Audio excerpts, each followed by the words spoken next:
Дали знаете дека во личноста на светиот апостол Павле го препознаваме првиот христијански проповедник на македонските простори?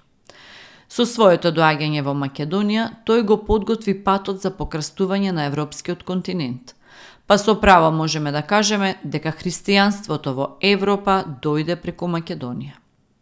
Тој поминал 4 така наречени мисионерски патувања. При првото мисионерско патување ја посетил и Македонија. Имено во Светото писмо се вели дека додека бил во Троада, преку ноќта имал видение.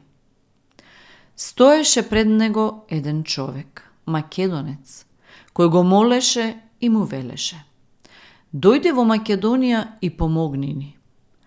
Тука апостол Павле го здобил и првиот христијанин во Европа, богојазливата жена Лидија, која се крстила со целото свое семејство, а подоцна незиниот дом станал првата црква во Европа.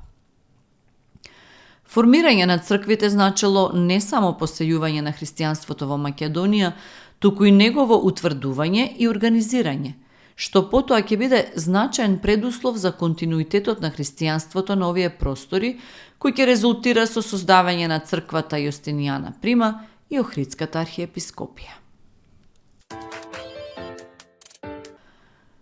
Дали знаете дека плаштаницата од Охридската Света Софија, денес во Софија, која била подарена на Охридскиот архиепископ од императорот Андроник II Палеолг во 1298 година, изработена од двослојно платно, извезена со златни и сребрени конци, веќе е феномен, бидејќи незиното платно не се распаднало цели 8 века.